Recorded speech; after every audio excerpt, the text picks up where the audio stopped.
and the government offer to junior doctors should result in an average full-time basic pay for them of £54,300.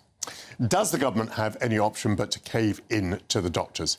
Can anything be done about trade union power, which, as in the 1970s, appears to be aggravating inequality? Joining me now is my panel, journalist and writer Candice Holdsworth, former Conservative Member of Parliament Alexander Stafford, and former Labour advisor Matthew Lazar. Let me begin with you, Matthew. This paradox that Labour is supposedly about reducing inequality, and yet trade unions take the opportunity of a Labour government to increase inequality on behalf of those who can blackmail the nation by withdrawing their labour. Well, I'm not sure I put it quite as starkly as that, but yes, there are choices. I remember you talked about Howard Wilson just a few minutes ago as your teenage hero.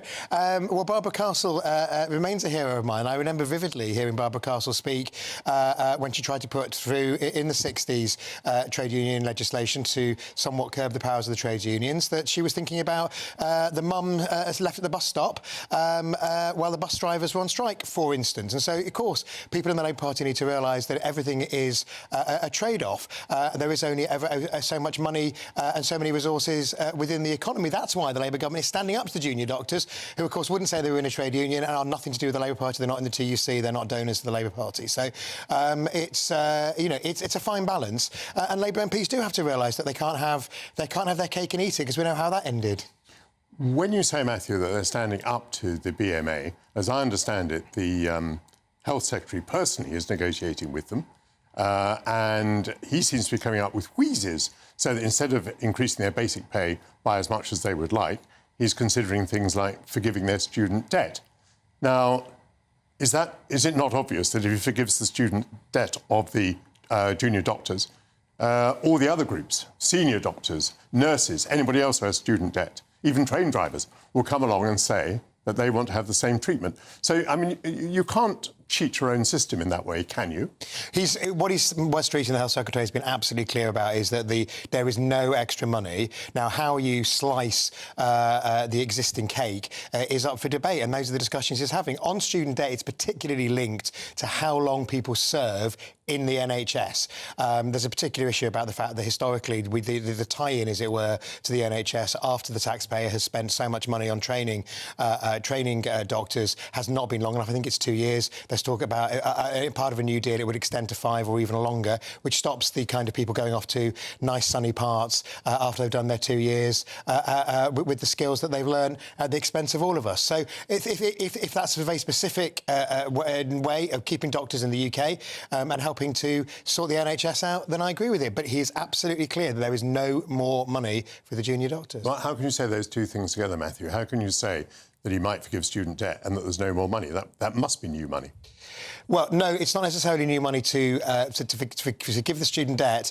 Is obviously it's not money in the current year. It pushes it down, but also what he's also said is about working conditions and the contract is that you can look at where you do. One of the things he's talked about on pensions, for example, is saying that some of the current offer on the table may have to go to. That's not what he's saying about student debt. We don't know the detail at the moment because what my understanding is that the deal on the table may actually mean that the headline figure is lower than that are currently on the table if they get things like student debt.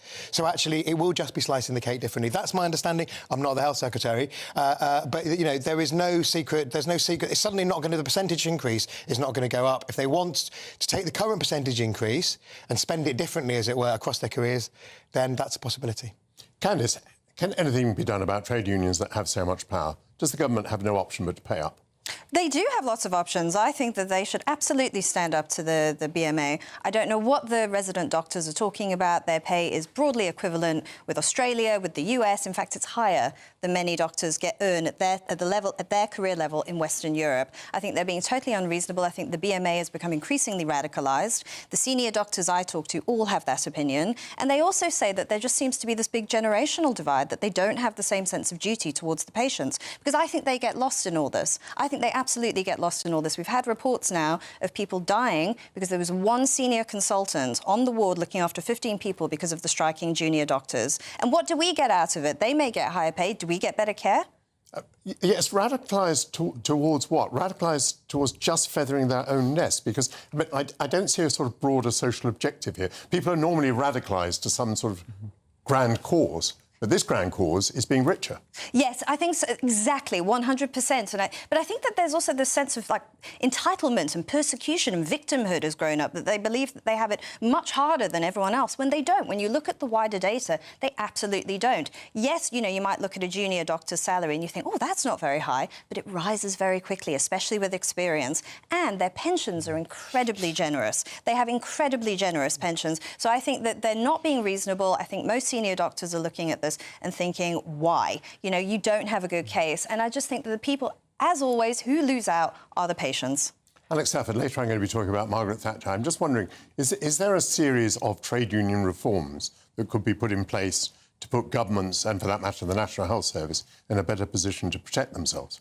Well, clearly, we've seen over the last year more and more trade unions are getting a bit more bolshy. They see what they can up against, Labour. And let's be honest, when Labour are in opposition, what they were saying with dealing with issues with doctors or teachers or water companies, all they really planned was, we'll get in the room and talk to them, as if that itself would solve all the issues we have with some of our public sector bodies. Now they're in power, they realise just talking to these people don't work because they're not being reasonable. As Candy said, some of the pay demands they're doing, the pensions, I think that is the biggest thing we don't talk about enough, is, for instance, junior doctors' pensions. We talk about their base salary, but let's look at an average junior doctor, resident doctor, who started work 8 years ago, will now get, if they carry on working, stop working now rather, £8,000 a year in their pension after only 8 years of working as a defined benefit scheme, a final salary pension. How many people in the private sector are going to get such weighty pensions? So what the government needs to do is look at not just salaries, but also about the pensions, and actually say, look at your entire package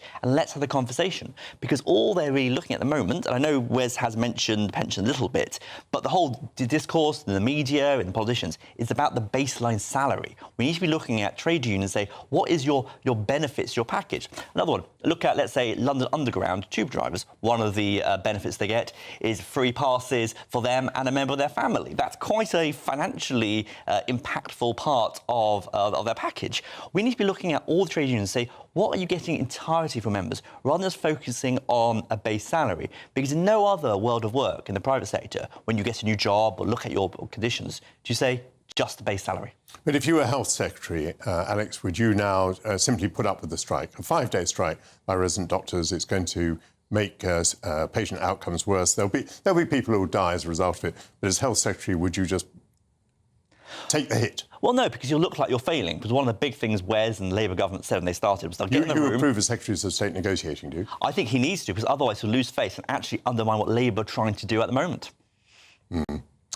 Candice, can you see reforms that could help a government to resist these claims? People aren't going to like this answer, but I'm going to say it. The most radical thing that's going to happen to the medical industry is AI. And eventually, the AI is going to do all the diagnostics. It's going to plan treatment, and it's going to completely revolutionise the medical industry, and that's coming down the track. And I think that a lot of doctors haven't quite come to terms with that. But something that might come along even before that. You talked about disillusionment with the BMA. One of the things that might happen before that is that doctors may not be willing to allow the BMA to speak in their name. In other words, they may resign from the BMA. And it seems to be that one reform you could put in place is to say that trade unions can only have this sort of voice if they represent a given percentage of the doctors. Yes, and I think that that's what we learned from the 1970s, and I think that all these trade union reforms that Angela Rayner is bringing in, for instance, are trying to take us back to that time. You know, the trade unions really resented what Thatcher did and how she tried to contain their power, and they're sort of finding new expression in this Labour government, which they think is more sympathetic to them. But I think that we're going to have to keep learning the same lessons over and over and over again. History just repeating itself. Matthew, how much damage is this doing to the Labour government? Well, actually, I think that being seen to stand up to the BMA is probably doing the Labour government some good. But sorry, that's not my perception. Panel, is it your perception that they're standing up to them? No, sorry. Well, I think that's the BMA's perception. They're about to go on strike, Michael. So if they didn't think that the government was resisting their demands, then they wouldn't be going on strike. So the evidence is that they are resisting the demands of the BMA. You may not like the discussions around the package, but on the core issue, they're going to be on picket lines, and the Labour government's going to be on the other side of it. But I think there is a message as the parliamentary term ends for Labour MPs that they cannot have everything. And, you know, socialism is the language of priorities. They're going to have to remember that over the summer when they come back in the autumn and realise they can't have everything. Thank you very much, panel. Lively, Candice Holdsworth, Alexander Stafford and Matthew Lazar. They will return just after noon to discuss why the young left stigmatises what it describes as human rights abuses by Israel, but is indifferent to the plight of North Koreans, Uyghurs, Hong Kongers and Ukrainians and Iranians. Now, there's just 2 weeks remaining in our current Great British Giveaway. Your chance to win an incredible £54,321 in tax-free cash. And here are the details you need to enter. There's just 2 weeks left to see how you can win our biggest cash prize so far. £54,321 in tax-free cash is up for grabs in our summer Great British Giveaway. Cash to spend on anything you like. All of that cash could send you on a holiday, boost your savings, or just send some of those day-to-day financial stresses packing. Lines close on the 1st of August, so make sure you don't miss out. For another chance to win, text cash to 63225. One entry costs £2.50 plus one standard network rate message. Or text bonus to 63225. 5 entries cost £5 plus one standard network rate message. Go to gbnews.com/win. Entries start at £2.50. Call 0903 686 3232. Calls cost £2.50 plus your network access charge. Or post your name and number to GB14 PO Box 8690 Derby DE1 9TT. UK only. Entrance must be 18 or over. Lines close at 4 p.m. on the 1st of August. Please check the closing time if listening or watching on demand. Good luck. Coming up, a major data breach which has led to thousands of Afghans being secretly located to Britain became public knowledge for the first time this last week. Retired British Army Colonel Richard Kemp will give me his view. This is Sunday with Mike Portillo, only on GB News.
Join me, Nana Okoye, for an informative, interactive news programme with a difference.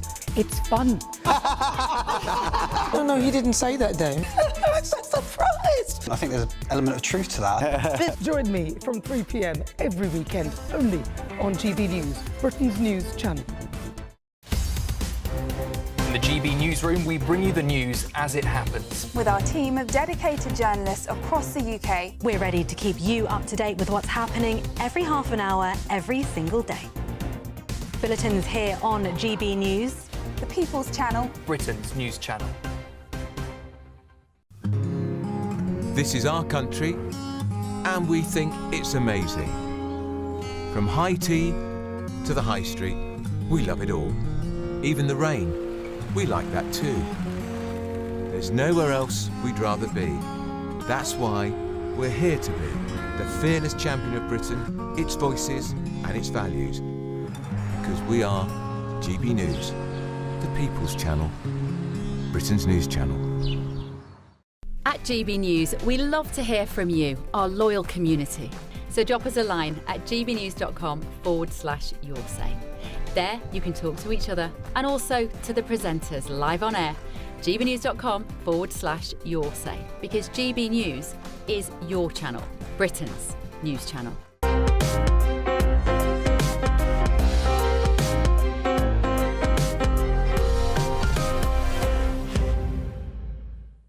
Welcome back to Sunday with Michael Portillo. On Tuesday, a major data breach which led to thousands of Afghans being secretly relocated to the United Kingdom became public knowledge for the first time. In 2022, a spreadsheet containing the personal details of almost 19,000 people who had asked to flee the Taliban was accidentally leaked by an official. The government later obtained a super injunction to stop the leak from becoming public. There are fresh questions over the Afghan resettlement scheme following reports in the Telegraph that one migrant has brought over 20 relatives, including some who had been previously refused asylum. There's also been fresh conflict in the Middle East between Druze and Bedouins in Syria. With me now is retired British Army officer Colonel Richard Kemp. Richard, welcome to the programme. Tell me your analysis of the Afghan scandal. It seems to me if I had been Defence Secretary, I would have tried to get out the people who were compromised by the publication of that list, and it seems to me I might well have applied for an injunction to stop that becoming public knowledge. However, it strikes me that the inefficiency that's been revealed is that we had to try to analyse this list in the first place. In other words, we did not have accurate records of who had genuinely given forthright support to the British forces. We had a long list of unknown people which we were in the business of checking when it leaked. Am I barking up the right tree or the wrong one? I think you're barking up exactly the right tree. And a lot of, not just this particular event, but a lot of the events surrounding our ignominious withdrawal from Afghanistan alongside the Americans show, I think, a degree of disarray within the Ministry of Defence and the armed forces in Afghanistan and the Foreign Office as well. And it seems to me that although there was plenty of notice really of what was about to unfold, there wasn't a great deal of planning went on ahead of this event. And it could have been predicted at least, maybe a year ahead, even more, what was going to happen, not necessarily in exact detail, but sufficient time and sufficient information to plan this thing a lot better and have more detailed lists, make proper scrutiny of the people that were potentially to come out.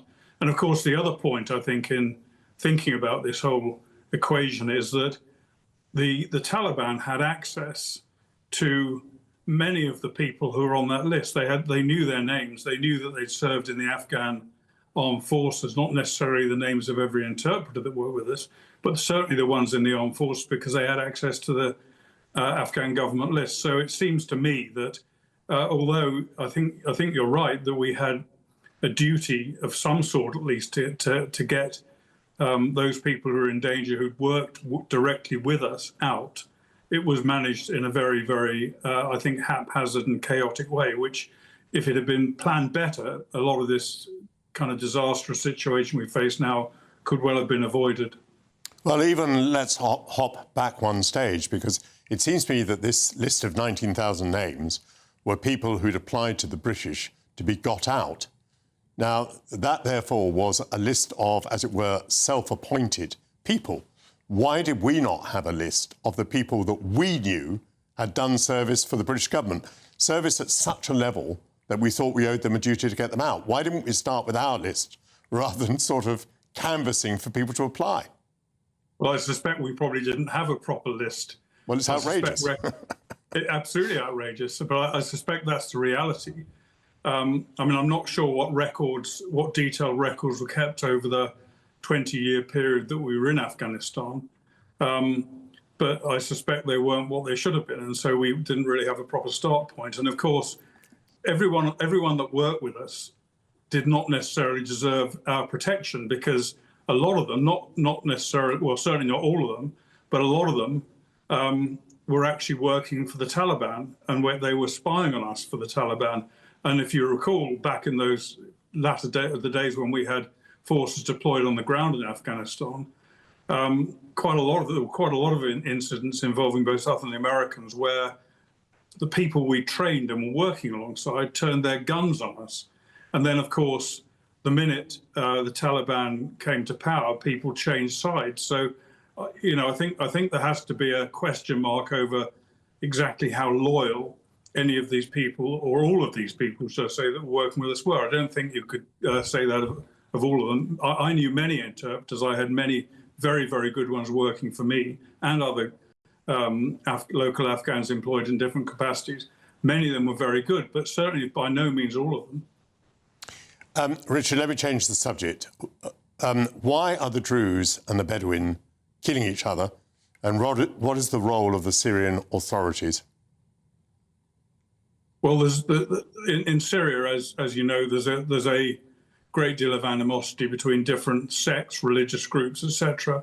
And the Druze are a relatively small group in Syria, and they've been persecuted for quite a long time. And when Gilani, for example, or al-Shara, whatever he's calling himself these days, when he was running Idlib up in the north, he had a population of around 50,000 Druze, which is almost extinct now thanks to his ethnic cleansing of the Druze up there. So, that I think indicates his attitude towards the Druze. Right. And I think these are the kind of intersectional conflicts that occur frequently in different parts of the Middle East. And I think it started off, as I understand it, this started off with an attack on the Druze by the Bedouin and tribesmen who are Salafists, in other words, absolutely fundamental Islamic jihadists. And the government then sent in troops allegedly to protect the Druze, but actually it turned out the troops were doing the other thing. And so the troops turned on the jihadists as well. And since then, huge numbers of jihadists have poured in to this area of Syria from across the Middle East to help join in the massacre. And just very briefly, because we're running out of time, why does Israel have an interest in protecting the Druze? Well, Israel has two primary interests, very briefly. One is the fact that Israel has its own Druze population. Quite large. And there's great solidarity between the Druze in Israel, Lebanon and Syria. And indeed, some of the Druze from Israel went in to try and help their family members and their fellow Druze in Syria. So that's one of the main things that Israel is concerned about. Secondly, of course, Israel, being a Western democratic humanitarian country, is interested in preserving the lives of those people who come under attack on their borders. And thirdly, Israel has an interest in southern Syria because Syrian forces brought into southern Syria present a threat to Israel as well, and Israel has insisted that that area be demilitarized. Richard, that was an exemplary answer. Thank you very much. Very comprehensive.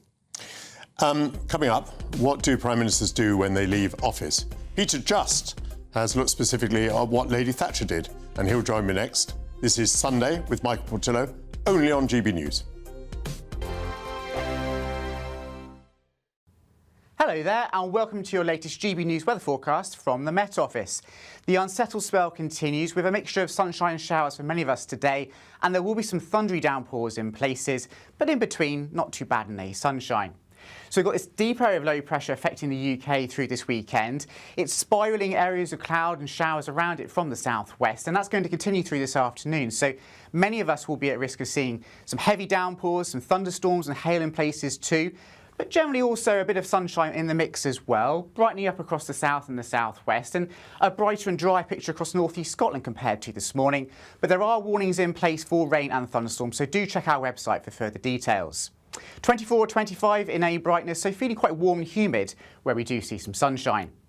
But by this evening, some pretty heavy and intense downpours across more southern counties of the UK. Still some thunderstorms around, but also some evening sunshine across the south. More general spells of rain across the northeast of England, so a bit cooler here. Further north across Northern Ireland and Scotland, probably the heaviest of the downpours across the west by this point, but quite a lot of low cloud and ha moving in off the North Sea across northeastern parts of Scotland. And not a lot changes as we go through the course of tonight, so a more general spell of rain working its way northwards across northern England into southern Scotland and perhaps fringing into eastern parts of Northern Ireland later in the night as well. So that's something we're keeping a very close eye on. We could see some surface water flooding on the roads here.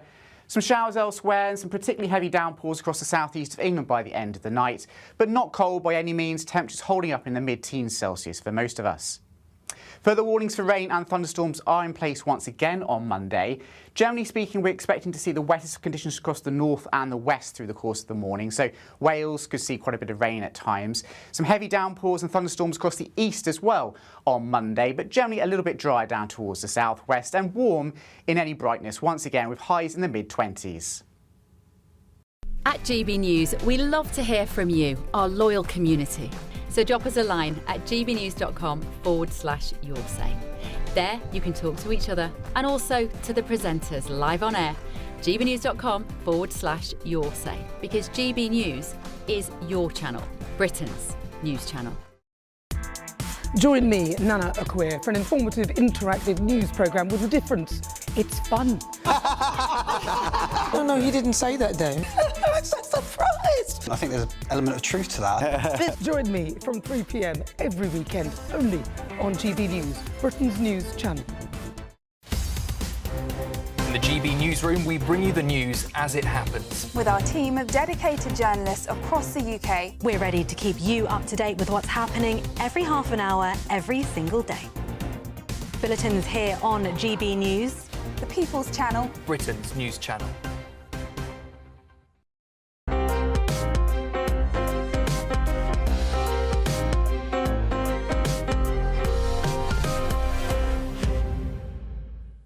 Welcome back to Sunday with Michael Portillo. What do Prime Ministers do when they leave office? Just last week, Rishi Sunak was announced as a senior advisor at Goldman Sachs. Author Peter Just argues in a new book that Margaret Thatcher's life after Number 10 deserves more discussion. His book, Margaret Thatcher, Life After Downing Street, probes her life and work after her exit in 1990 and her legacy to the present day. And Peter joins me now. Peter, it strikes me as a strange time to talk about Margaret Thatcher's legacy because the last Conservative government showed precious few signs of being a legacy from Margaret Thatcher. And whereas Tony Blair was very much a legacy of Margaret Thatcher, the present Labour government definitely is not. So has the legacy now dissolved? Clearly, I would argue, if I may, shamelessly show the book. Clearly, I would argue not. I think after 1990, Margaret Thatcher was two things, wasn't she? Firstly, she was the individual who did quite a lot of things, had quite a lot of impact and generated quite a lot of irritation. But actually, she was also an idea, wasn't she? And I think over time since 1990, including because of the way she spoke about herself as Prime Minister and her premiership, actually the idea of her as a Prime Minister has increased and become ever more significant. So every Prime Minister after her, including Keir Starmer, is measured against her. So whether or not they're pursuing her policies, they are still measured against how we think she was as a Prime Minister. And that, I think, is the strongest legacy of her as an idea after her premiership. Mm. One of the problems she faced was that she had been very wounded by the fact that Edward Heath had tried to be a sort of backseat driver during her time in government, a fierce critic. But she became a pretty fierce critic of John Major. She was strongly against the Maastricht Treaty. She was obviously against moving towards a single currency and so on. How do you judge her?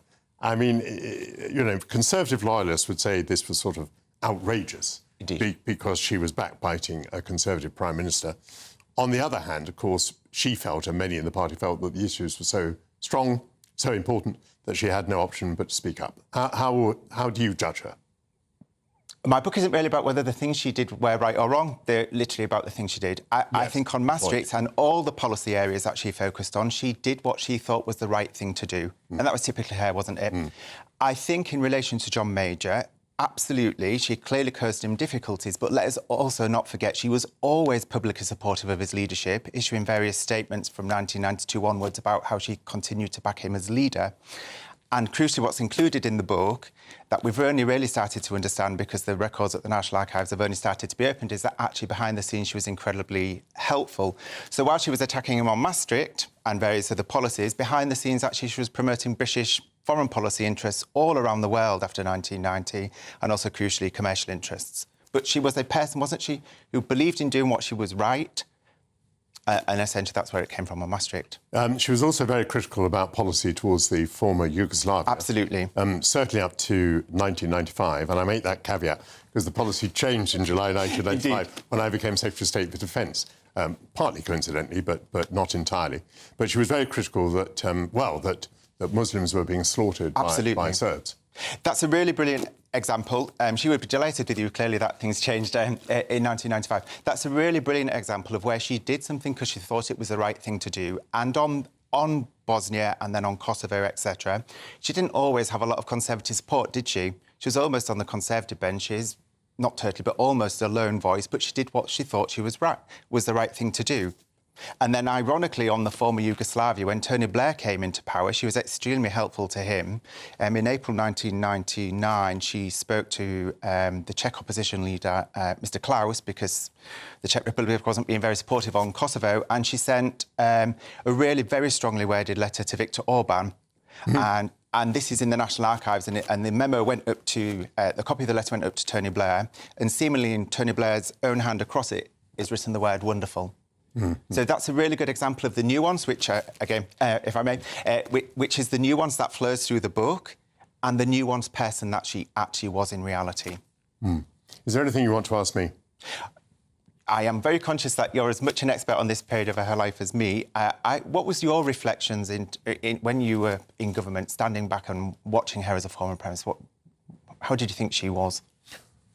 Well, you see, I was not a neutral observer because I was within the cabinet, but I was one of the bastards, as you know. Indeed. For those who don't know what that means, in the context, one of the three ministers described by the Prime Minister, John Major, as a bastard because we had very Eurosceptical views, and in particular, we thought that although we had made terms with the Prime Minister about the Maastricht Treaty, when the Danish referendum was lost, we thought that was the opportunity to get ourselves out of the whole mess.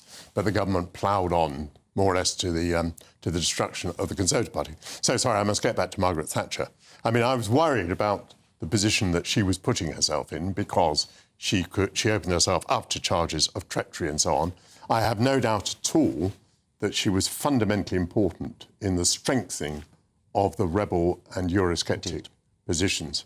One thing that struck me about your book is it's quite a positive book. You know, it makes it sound as though, you know, Margaret Thatcher was bouncing around and was having, you know, quite a lot of influence and was thoroughly interested in policies and so on.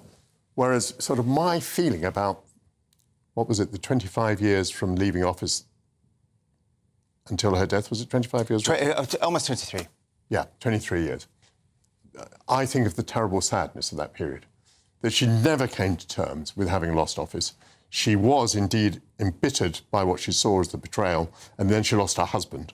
So I just see that whole period as sort of shrouded in sadness, which in a way is not so evident from your book. No, if I may, that's one of the reasons that I've written the book, because I think her post-prime ministership, and in fact the lives of all former prime ministers, and this book in fact provides a framework to study them all, I think their lives matter. I think hers, perhaps more than most, has been completely shrouded in myth, and you've just advanced a myth. Did she miss office for the rest of her life? Clearly, yes, she did, but actually she did build herself an entire new life, and we should pay tribute to two people in particular, Sir Julian Seymour, who sadly died in March, and Sir Mark Worthington, who helped her build a new life. And when you read this book and you look at the material about her travels abroad in particular after 1990, there is no way that she was unhappy. She probably always missed office, didn't she? But she built another life, and she was happy, and she was fundamentally useful to this country in its promotion of commercial and political interests in other countries. So there is a whole life that we've never really understood. I think after 2002, and particularly after the death of Sir Dennis, I would say even that period of her life, ironically, was in fact more positive than we've looked at it, simply because in my view, and I argue it in the book, that is really when her iconography was fundamentally cemented, in my view. Even when she was ill and she was going into hospital and coming home, the way that the newspapers and the journalists wrote up that those stories all play to this mythology and all this iconography. So even that period of her life, I think we should look at in a much more positive way. We don't have time to discuss this because we're just coming to the end of our little chat now. But one of the things you bring out very strongly, which you know I agree with very much, was that in a way, her greatest accolade, her greatest legacy was Tony Blair. Indeed. Tony Blair, in many ways, sustained her policies, domestic and also very much foreign. And she was able to admire Tony Blair as a strong Prime Minister with the right instincts in foreign policy. So, what's your book called? It's called Margaret Thatcher, a Life After Downing Street, not A Life After Downing Street. Margaret Thatcher, Life After Downing Street, and it's out on the 29th of July. And it's by Peter Just. Thank you very much indeed. Thank you. Coming up, translating works of literature from one language to another is a demanding and thought-provoking task. Daniel Hahn has written a fascinating diary documenting his work. This is Sunday with Michael Portillo, only on GB News. You're looking happy. Well, the forecast looks good. So you've sorted the travel insurance then? All Clear Travel Insurance sponsors GB News Travel Destinations Forecast. It's a bit of a mixed picture across Europe over the next couple of days, with plenty of showers around across parts of France, even northern parts of Italy too. Maybe even Madeira and the Canary Islands catching one or two isolated showers. But for parts of Spain, Portugal, Italy, even parts of Greece, there's plenty of sunshine on offer. And the southern Mediterranean is seeing plenty of that sunshine, though perhaps a little breezy. Temperatures generally in the low to mid-30s and similar through the outlook as well. Plenty of sunshine on the cards and feeling very warm. All Clear Travel Insurance sponsors GB News Travel Destinations Forecast. Welcome back to Britain's Newsroom with Andrew and Beth. Hello everyone, Patrick Christie is here. I'm Michelle Duke, Britain's News Channel. News Channel. Access the stories that matter to you. Take the GB News family with you on any device. And as long as you have an internet connection, tune in to GB News anywhere on the planet or beyond. GB News, the People's Channel, Britain's news channel. Britain was once the envy of the world. But look around. A nation that no longer knows what it is or where it's going. A country that's broken. How do we fix Britain? How do we bring it back? Friday night with Matt Goodwin at 8 p.m. only on GB News. You've read the headlines, you've heard what those in power have to say. How about now we actually get to the truth? They would pay attention. We go beyond the political theatre and tell you what's really going on behind the scenes. For a massive council tax hike, one of the biggest in the UK. Others follow their lines, but we go off script.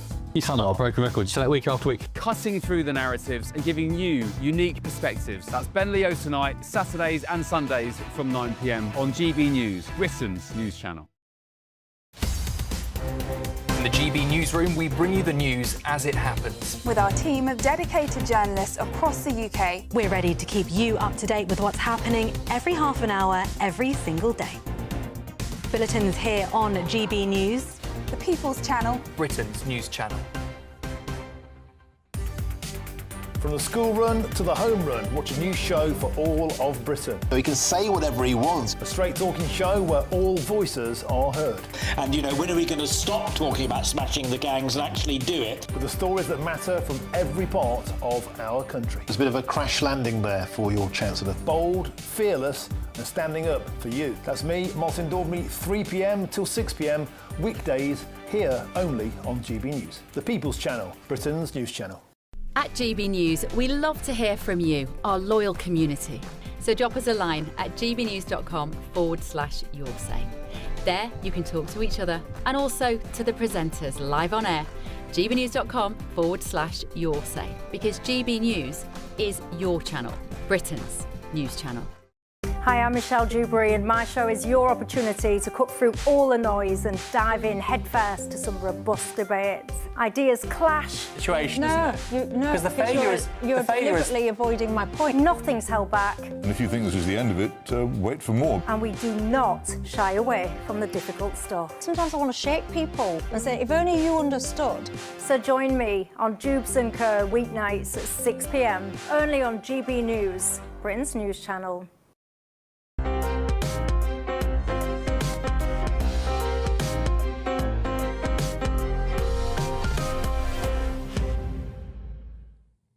Welcome back to Sunday with Michael Portillo. The word translation has a Latin etymology meaning carried across. This sense of movement offers an interesting perspective on the act of translating works of literature, shining light on the difficulty encountered when trying to ensure that complete meaning is transported from one language to another. Daniel Hahn has written a diary that documents the troubles of translating metaphors and other literary devices in a Spanish text by Daniela El Tit. Daniel joins me now to answer whether it matters whether things are lost in translation. Welcome, Daniel. Good to speak to you. Hello, good morning. Good to talk to you, Michael. First of all, tell me about your translation work. You translate from 3 different European languages into English. Is that true?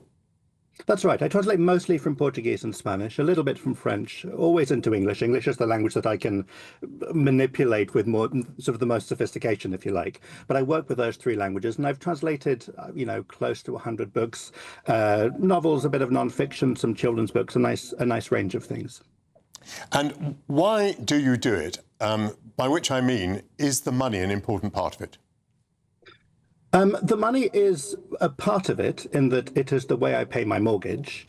There will certainly be easier ways to pay my mortgage because it is not, like most things in publishing, not the most lucrative sort of, pound per hour. It's important that translators are paid well enough that we can afford to do it and that we can afford to keep doing the work that we think is important and, as I say, pay the mortgage and eat. But there have to be other reasons to do it, and those reasons are partly to do with the pleasure in it, but also thinking that it's a worthwhile thing to do, thinking it's an important thing for our culture to have translated work in it. Right. Now, how do you set about it? What is the objective? How will you be satisfied with yourself when you look at a paragraph in the original Spanish, let's say, and you look at how you render it into English? What gives you satisfaction? It's partly thinking about the many different aspects to a piece of writing. So what you said in your introduction, Michael, was attempting to capture, I think you said, the complete meaning of a piece of writing. But we also know, those of us who read and who enjoy reading, that meaning is only a part of what we get from it. You're getting a voice, you're getting a character, a sense of humor, or whatever it is. There are all sorts of things that are happening in a piece of writing which are not just, as it were, the data that the writing is trying to convey to you. And so when I'm translating something, what I'm aiming for is, of course, the meaning, what all the words mean have to be carried across, translated. But it's also important that the dialogue sounds like actual people and that the jokes are actually funny. And if the pace speeds up in the original because it's an exciting moment, then the pace is going to speed up in the translation. And these are not things that as readers you would notice. You're not there going, oh, he seems to have used a lot of commas here. That's doing interesting things to the pace. But what it is it's recreating the experience that I think the author is trying to get from her or his readers. A writer will be trying to make a reader laugh, make a reader cry, make a reader want to turn a page. And that is partly to do with, again, as I say, what the words mean, what is the sequence of events in a plot, for example. But it's also to do with what sort of language is being used. There's so much that's encoded in a language. If someone were to look at a transcript of our conversation, they'd be able to deduce certain things about who we are, what sort of education we have, where we are, from the language we use with each other. My television work, my documentaries are translated into many languages, and I use a terrible number of puns. Is that a nightmare for a translator? I think there are 2 answers to that. The easy answer is yes, puns are incredibly difficult because they depend on, it's hard enough finding a word that means X, but to find a word that means both X and Y is incredibly hard. The book that you mentioned, the Daniela El Tit's book, plays on the fact that Spanish has one word meaning both doll and wrist. The word muñeca means both of those things, which isn't normally a problem. But if someone is playing on that in Spanish, I have to figure out something I can do in English. And so on the one hand, yes, it is a terrible nightmare, and I complain about and to my authors when they use puns. The other part of it, the other answer, which is maybe the more honest answer, is it's really fun. The part of that problem solving is incredibly fun. I'm writing a book at the moment about translations of Shakespeare, and so I've been looking at the way really complex, really intricate, kind of multi-aspect bits of wordplay are reconstructed, excuse me, in Danish, which is quite different from English, or Swahili, which is even more different from English, or Hungarian or Tereo Maori, and figuring out what a translator is able to do using the resources of that language to, using similar moving parts, assemble a joke that works in that context. Very good indeed. Well, I think, Daniel, we don't think nearly enough about translators. We don't think about who they are or what the big job they're having to do is. So I thank you very much both for your work. You've translated a very large number of books, but also for now writing about the activity of a translator, which I think is a great education to us all. So thank you very much indeed for joining us on GB News this morning. Well, that concludes the first hour of Sunday with Michael Portillo, but please do rejoin me at noon when my panel will be back to tell me why the young left doesn't care about the victims of Russian, Chinese or Iranian repression. Stefan Kyriazis will be here to lift the curtain on this week's theatrical highlights and lowlights. Former Britain's Got Talent contestant Tom Ball has a new single, which he debuted at #1, and he's going to tell me what it's like to record with the Royal Philharmonic Orchestra. And the National Geographic Traveller Food Festival is taking place in London. I'm going to be tasting some of the best food from Louisiana. This is Sunday with Michael Portillo, only on GB News. See you soon.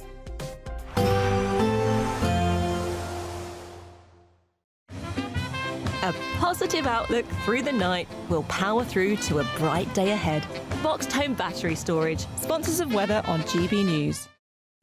Hello there and welcome to your latest GB News weather forecast from the Met Office.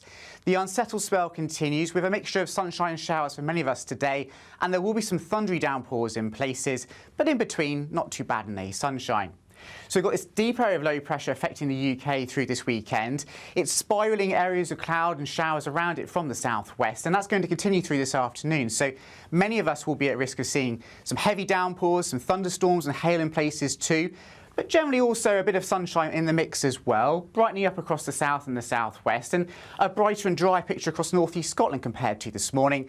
But there are warnings in place for rain and thunderstorms, so do check our website for further details. 24 or 25 in a brightness, so feeling quite warm and humid where we do see some sunshine. But by this evening, some pretty heavy and intense downpours across more southern counties of the UK. Still some thunderstorms around, but also some evening sunshine across the south. More general spells of rain across the northeast of England, so a bit cooler here. Further north across Northern Ireland and Scotland, probably the heaviest of the downpours across the west by this point, but quite a lot of low cloud and ha moving in off the North Sea across northeastern parts of Scotland. And not a lot changes as we go through the course of tonight, so a more general spell of rain working its way northwards across northern England into southern Scotland and perhaps fringing into eastern parts of Northern Ireland later in the night as well. So that's something we're keeping a very close eye on. We could see some surface water flooding on the roads here.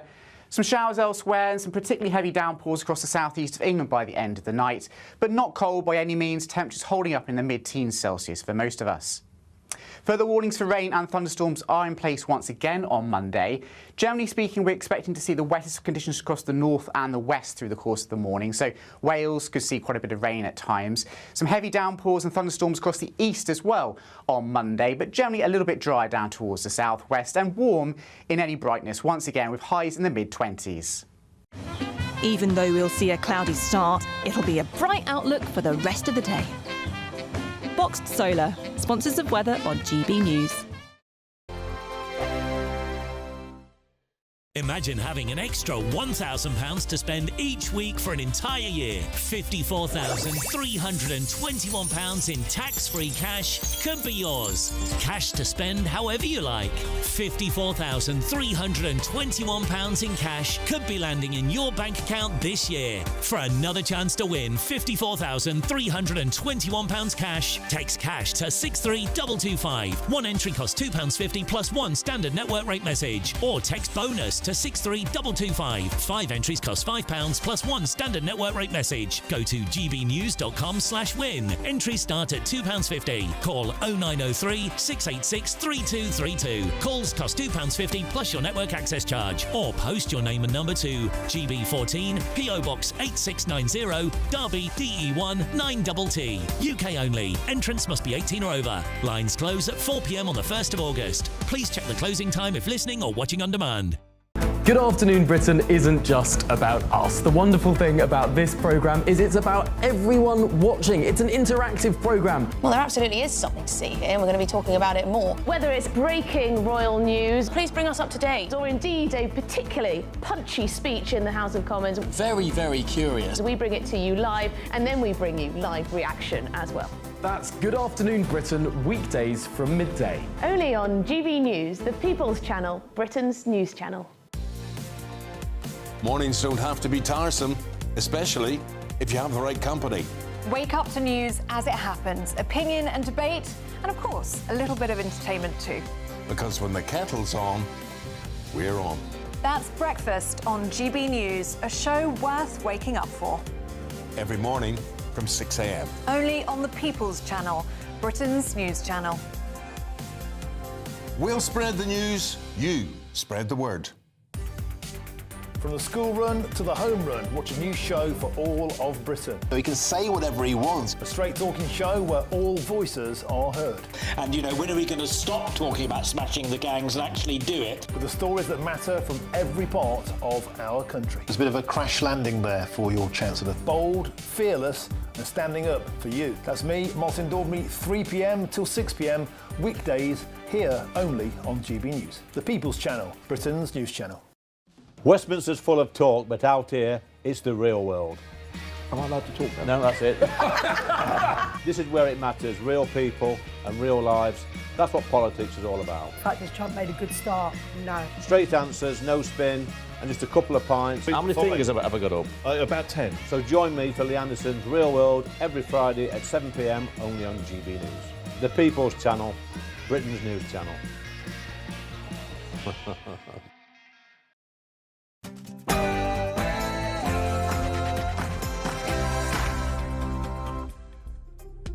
Hello, may I be the first to wish you good afternoon.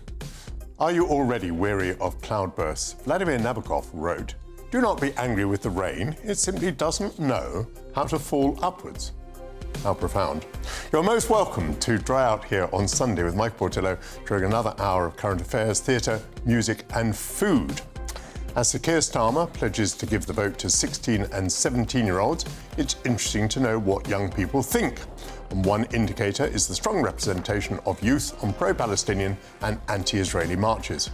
But why is their indignation not, it seems, aroused by the suffering of Uyghurs, or Hong Kongers repressed by the Chinese, or Syrians bombed by Russia, or gays persecuted by Hamas? My panel will educate me. Stefan Kyriazis will be here to lift the curtain on this week's theatrical highlights and lowlights, including the Elvis Evolution immersive experience, Until the Stars Come Down. Former Britain's Got Talent contestant Tom Ball has a new single which debuted at #1 in the classical chart, marking his first classical crossover. He'll join me to speak about his new work and what it was like recording with the Royal Philharmonic Orchestra. And the National Geographic Traveller Food Festival is taking place in London today. I'll be sampling some of the very best Louisiana cuisine and learning more about the Bayou State's heritage. But first, your latest news headlines with Bethany Elsey.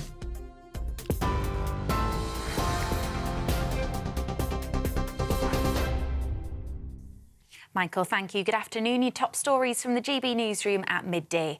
The Environment Secretary has called the level of sewage pollution in the UK disgusting and pledged to cut incidents in half by 2023. It's the first time the government has set a clear target on the issue. On Friday, the Environment Agency revealed that serious pollution incidents across England increased by 60% last year compared with 2023.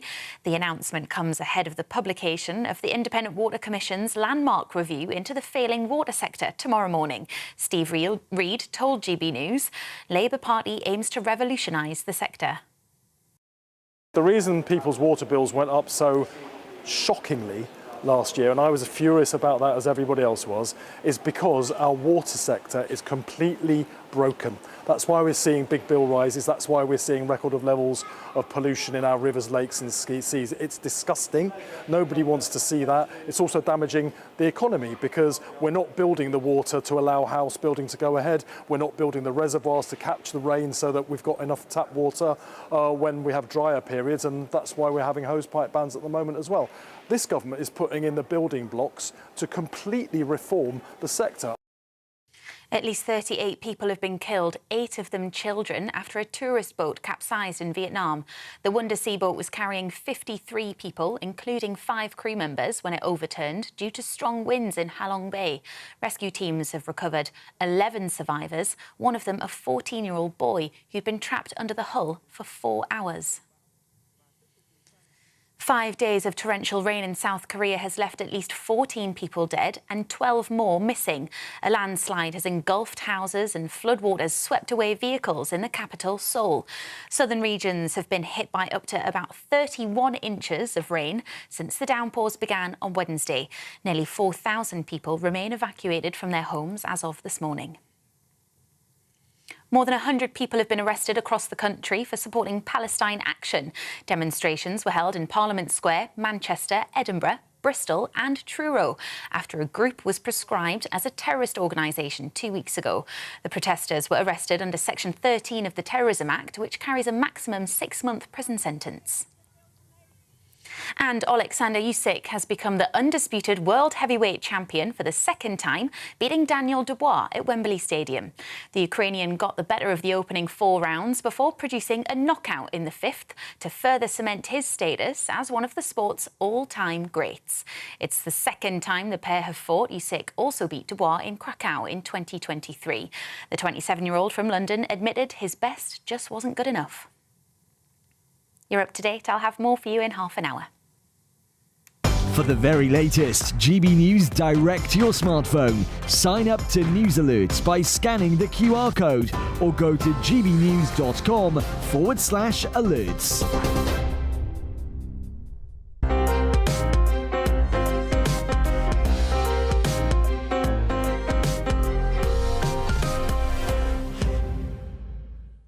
Thank you very much, Bethany. Elsie. There's a vast amount of human suffering in the world, and it would be disappointing if our young people were not outraged by it. But in practice, youngsters and older people too march in protest not against all the egregious examples of human misery and death, but mainly when it involves Israel. A stunning 60,000 to 80,000 people have died in Gaza, but at least 500,000 perished in the Syrian civil war, including those killed by Russian bombs, but excluding 55,000 who died from torture in government-run prisons. Why were there not regular protests about Syria? My panel is here to debate why some conflicts arouse indignation whilst others cause no stir. On the panel, journalist and writer Candice Holsworth, former Conservative MP Alexander Stafford and former Labour advisor Matthew Lazar. Candice, what's your theory? Well, I would say that it's historic anti-Semitism is the obsession with Israel, and people who have Israel phobia, and they think that Israel is a uniquely malign force in the world. I think a lot of that evolved from the anti-Semitism of the 19th century, which then became the anti-Zionism of the Cold War. And I think many on the left parrot that narrative, even if they're not actively being anti-Semitic. I think they buy into those tropes. Why is it that Jews are not allowed to have a place, a home for themselves in the Middle East? Why is that such an outrageous idea? And I think many people on the left need to ask themselves that question. Why is that? If I'd been on the panel, I think I would have said that one of the main reasons people are anti-Israeli is that Israel is allied to the United States and to Britain.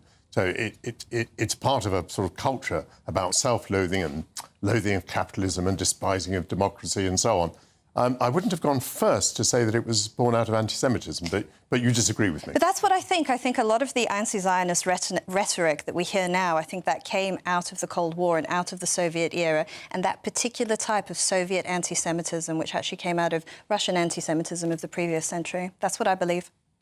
Alex, where do you think it comes from? Well, I think it's a lot more sort of complex. I think in sort of general public's mind, almost, they only have sort of a space to care almost about one particular issue. And over the last 60 years with the various wars in the Middle East, the Israel-Palestine conflict has really percolated into people's subconscious. It's been there for 60 years, ever since the State of Israel came about. And people can understand that. Now, look at the more recent ones. You mentioned some already. At the moment, literally in the last couple of days in Syria, not the civil war, but almost a genocide is going against the Druze and some of the Alawites and Christians. Like, how many people in Britain really know what a Druze is? How many people have met a Druze? They can't really relate. So even though we're seeing most horrific genocidal pictures of what's going on in Syria, part of Syria at the moment, the last couple of days, there's been no protests. Likewise, in Sudan, the civil war there has been killing hundreds of thousands of people over the last few years. But no news about that. I just think the public struggle almost to understand these wider, quite complex conflicts. And when it comes to Israel-Palestine, they've been going on for 60 years. They support either one side or the other. It's almost say Israel is good, Palestine bad, or vice versa. They can put it in a box. And it's almost quite faddy to talk about. Getting into the sort of the nature of the Prophet Muhammad and where the Druze come from is a very complex issue.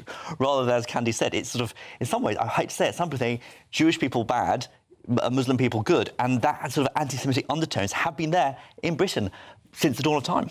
And talking about this going back over decades reminds me that actually at the time of the Gulf War, by which I mean the time when we invaded Iraq, there were enormous demonstrations. I mean, allegedly 500,000 people or more, went out into the park. But that would perhaps rather strengthen what I was saying to Candice a moment ago. That involved Britain, that involved the United States, and therefore the sort of young left was against it. And I put the emphasis on the word therefore. Yeah, and I think we're definitely seeing that with sort of Israel and like Sudan. We haven't really had much to do with Sudan since Kitchener back in the sort of 19th century. But Syria, I think, is a very interesting case going on at the moment, unfortunately, is the British government has generally backed the new regime that came in about 6 months ago. Yet it is this regime's troops who are committing, or people allied to the regime's troops, are committing this genocide. And I think the British people are almost ashamed. We backed someone because clearly Assad was evil and was killing hundreds of thousands of people. But actually, we've helped put in power or enabled somebody, in my view, who's actually even worse, who's actually unleashing sort of gates of hell and committing genocide as we speak. And we're like, well, if you don't talk about it, it's not on us that these horrific crimes are happening. Whereas clearly what's going on in Syria the last few days is partly on Britain because we helped enable this awful person to come into power. Matthew Lazar, what's your theory about why the young in particular are stirred by what Israel does, but not many other things? Well, I think that there is clearly an obsession with the Israel-Palestine conflict. One of the reasons is that it is a very binary conflict in the views of those who are protesting. I think the particular difference is that is that there is a sort of coming together of the left and obviously Britain has a very large Muslim population and therefore who are particularly outraged about what's happening in the Palestinian territories, and therefore those two things have combined, and we've seen the scale and the regularity of the protests that we have. And I think that if you'd just seen the left usual suspects marching, I think that it would have petered out at various points across. It may have restarted, but at various points across the thing. And people like an easy goodies versus baddies in their mind. Lots of people like to put the watermelon symbol that is used for Palestine on their Instagram profiles because it's the thing to do. And these things just get traction. Do you think its basis is anti-Semitism, as Candice thinks it is? I think it's it's more than just an anti-Zionist. It's an anti the existence of Israel thing. I think people have decided that Israel can do no right, and that Hamas is the lesser of two evils, which is they're wrong on. And is that feeling that Israel can do no right partly linked to the fact that the United States and Britain are Israel's allies? I'm not sure it is as clear anti-Americanism as you think. Anti-Britishism. Or anti-Britishism. I mean, I think people feel that they can protest when there's a very clear and binary decision. I can understand people protested over the Iraq War because it was a question of whether their government sent troops. Remember "Not in my name" was the slogan, and that was a very direct lever of power. Now it's much more complicated because I'm never quite sure what the protesters want the British government to do. Because the British government is basically aligned with many of the things that they're calling for, apart from completely pulling the rug out from under Israel. But Britain actually doesn't send aid or that many weapons. So what is it they're calling for? But is there hypocrisy on the left? Absolutely. I mean, I have to say I find the Queers for Palestine signage. There's one in the bar around the corner from my flat. I noticed the other day. I find it just extraordinary when you look at Hamas's record, as you said in the introduction. One of the hostages who was interviewed recently She was interviewed. She's partly British, and she was interviewed because the person who detained her and kept her in his house has just been assassinated by Israel, and so she was recalling a conversation with her captor. This particular hostage was gay, and she kept from her captor that she was gay, but she had a conversation on the issue with her Hamas captor, and she said to her Hamas captor, "But what would happen if you discovered that your brother was gay?" To which the Hamas captor evidently replied, "I would kill him." Absolutely, and I think, therefore, there is a naivety of the people protesting, which is extraordinary, as well as an hypocrisy, and it's a much more complicated situation. It's a much more complicated situation, actually, than the Iraq War, because there isn't that clear lever. It's one clear ask. I can understand people are protesting against the poll tax, against the Iraq War, against something that the government is doing in their name, but the simplicity of the left, actually, I find very troubling. Candice, I want to go back to your very first point. How widespread, then, do you think anti-Semitism is in British society? There was a report recently saying that it was very widespread in the middle classes. Yes, I absolutely believe that. I think it's a problem of the elites, but I think that is historic. Even if you go back to the 1930s, if you look at the really virulent anti-Semitism, it was Oswald Mosley. He was a very upper-class, middle-class person who sort of led that, whereas the resistance came from the working classes. I mean, the Battle of Cable Street, who was that? That was the working classes of the East End, the Irish, the Jews, who came together and shut it down. And I still think that that's the case today. I think it's become a stage 4 cancer. Anti-Semitism, you have to keep a tight handle on it. If not, it becomes very dangerous. Alex, I want to ask you a slightly different question. How do you feel about Palestine actually being banned? There was an article by Simon Heffer, which I found myself agreeing with, which was to say that the reason they've been banned is they were successful at breaking into RAF premises. The RAF was extremely lax about its security. If these people hadn't got into RAF premises, they wouldn't now be banned. And I can rather imagine people making that point. How do you feel about it? Well, I think that you're exactly right. The only reason they're banned is because they succeeded, and they succeeded because, frankly, our RAF bases were woefully undefended. If they had got stopped at the gates or something like that, they wouldn't have been banned. They'd be considered, I presume, as any other Palestinian pressure group, protest group. But because they were successful, they were banned. But what they did do was counter-terrorism. They attacked military vehicles. They endangered British service personnel. They hampered our ability to defend ourselves, so that they should be banned. But I think that's always the defence. You know, you can sit in your bedroom and simply rage at Israel or whoever, but actually going through actions and being successful is a far more consequences. There's a reason why you get more for murder than attempted murder, for instance. So, all of these are allegations because the matter is, to some extent, sub judice. Matthew, can we ever expect things to change? Will the young left always be anti-Israeli? Is that just one of the things that's set in concrete? Well, I think we have to, of course, remember that Israel itself was... Zionism and socialism were pretty intertwined, and Israel was basically founded on the back of a kind of social democrats displaced from Eastern Europe. So, Howard Wilson was one of the biggest supporters of Israel going. So I hope that we can get to a better position. Clearly, I think what the Israeli government's doing in Palestine at the moment is way off the mark, and it's actually self-destructive. Hopefully, we can get to a better place. But I think the naivety of the far left will always be there in terms of, to a certain extent, as you said, seizing on our country's enemies. I hope we can get to a more sophisticated place. Thank you very much, panel. That's Kenneth Holsworth, Alexander Stafford and Matthew Lazar. Coming up, Stefan Kyriazis will be here to lift the curtain on this week's theatrical highlights and lowlights, including Elvis Evolution, the immersive experience, and Till the Stars Come Down. This is Sunday with Mike Portillo, only on GB News.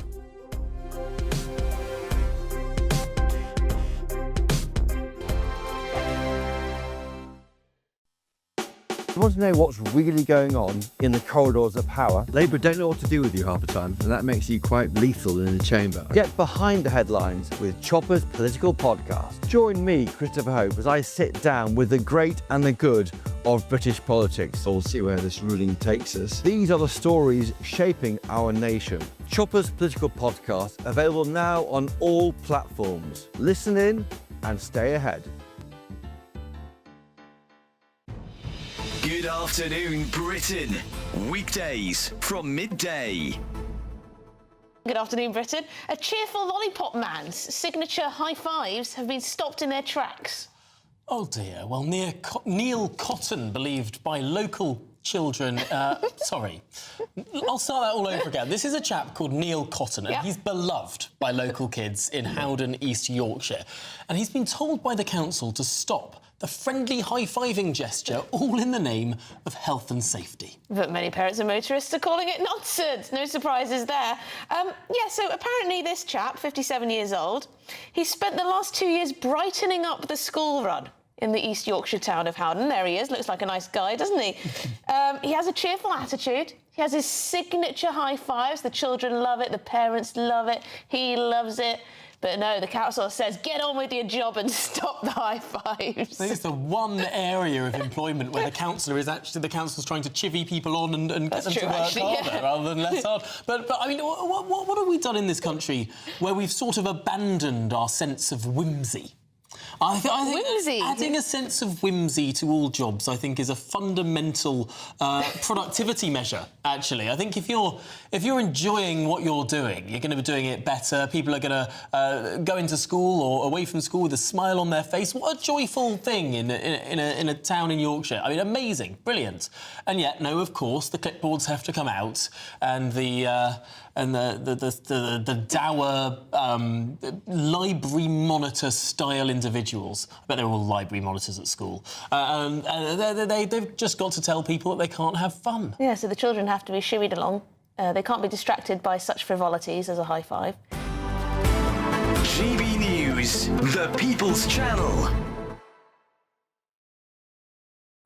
Exciting news. Every Friday, my Patrick Christie's Tonight Show is going to have a twist to it. We're welcoming some special guests. You.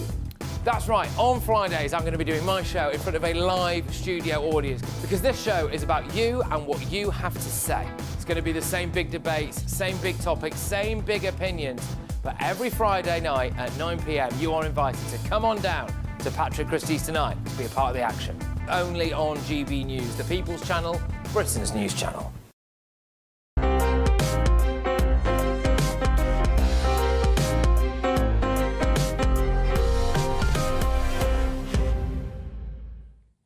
Welcome back to Sunday with Michael Portillo. The smell of the grease paint is overwhelming as Rafa has come into the studio, accompanied by Stefan Kyriazis, to turn the spotlight on theatrical highlights. Hello to you. Hello. That's the smell of our cologne, both of us. we always smell of that. Now, where have you been? You've had this Elvis I've been all over. Immersive experience. Lots of immersive stuff. It seems to be a thing at the moment that people are trying to put on these big immersive shows, and they are very difficult to pull off, especially if you're as fussy as me. But this... immersive may imply, I gather, that you move from one place to another. You walk through, you're sort of involved in the action. They're almost talking to you as if you are, in this case, this is based around Elvis's 1968 comeback TV performance, which was a big deal, a very big deal for his career as well. So we go in through a sort of diner, and then we're held there, and then we walk through into the CBS studios from 1968. Is it about 160 people, is it? 160, and we're split into two groups, and we sort of reunite at various points. Okay. So it's a sort of small group, but then there's only 4 actors sort of shepherding us around, working very hard in multiple roles. We got a little bit of a clip to give you a bit of an idea.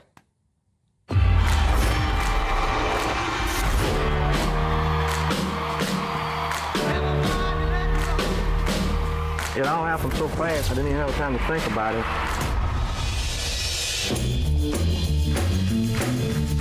Everybody in the whole jail block, oh, dance to the jailhouse rock. Dance to the jailhouse rock. Dance to the jailhouse rock. Dance to the jailhouse rock. OK, so a number of elements there. How does the immersive experience work, and how good are the recreators? Yes, well, this is the thing. We were promised cutting-edge technology, mind-blowing multimedia, generative AI, which will bring the icon to life as we relive the King's iconic moments and walk in his blue suede shoes. Right. So we do a lot of walking. We go from the TV studio where all the executives are rushing around, panicking because Elvis won't come out of his dressing room. A guy bursts in, tells us that he's Elvis's childhood friend, who's actually a real person, and it was, but they knew each other when they were like 4, 5, 6 years old. And then we get taken into a train carriage, which is all kind of all right, and then we get a church service. The idea is to build up. Elvis got all his roots from black music, growing up in a black neighborhood, black churches, all of this. All fine. As you could probably see from a lot of that, from that footage, we see an awful lot of the back of Elvis's head. And the only footage we get there is the concert footage, which is 1968. So last year when they built this up, we were really expecting a kind of hologram, a sort of ABBA voyage. It's not like that. Well, this is what it was built up to be. Then they dropped that kind of description. Basically, no, it's not. We get all these little bits. We go through an incredibly lavishly decorated changing room, which, if you know anything about Elvis, you spot various iconic things. But we are walked through it. And then it culminates in the TV studio where they're filming the special. There's a screen. There's the back of Elvis at his dressing table. We're all a bit like, this is very exciting. Then there's a close-up on his face for about 20 seconds where he's sort of breathing and blinking. And then it goes black, and then 3 musicians come on the stage, like he had in one moment of the TV special, and then Elvis appears on the screen behind from the TV special. And that's it. 3 numbers, 4 numbers like that, of Elvis singing on the screen, which you can watch on YouTube. Right. I understand what they're doing. If it was billed as a kind of fun, interactive, learn a bit about Elvis, maybe. There's no context. The reason he didn't come out of that changing room, there was so much going on with Steve Binder, the producer, with his Svengali manager, Colonel Parker, who wanted a cosy Christmas special. Elvis wanted a cool reboot of his career. So much context, so much going on. We get absolutely none of it. And the absolute kicker, top price tickets are £300. No. It's an outrage. It's offensive. I don't normally call out things like this, but this is absolutely shocking. Not worth, I mean, the minimum price is £75. It's not worth £75. OK. Very disappointing. Let's move on. Moving on to an even greater world of glamour, Dita Von Teese, the grand vedette. She is the queen of burlesque. She's been going for decades now, responsible for the global resurgence in burlesque. She has put her name... I want to remind people what burlesque Burlesque is classy stripping. It's all the sort of feathers and little bit of, you know, you've done it in your day. Little bit of bra comes off, a little feather. I've seen the footage, Michael. I thought there might be some viewers who didn't know what burlesque was. Go on. I'm sure you've done it. She, for decades, she's been doing it. It's very famous for doing it in the champagne glass, where she kind of writhes around and everything. She's absolutely spectacular. Put her name on this show. It's at the rebooted Emerald Theatre, underneath Waterloo Bridge on the North Bank, just there by the bridge. We're taken back to the Wild West. We've got a little clip here to give you, again, an idea of what it kind of could have been.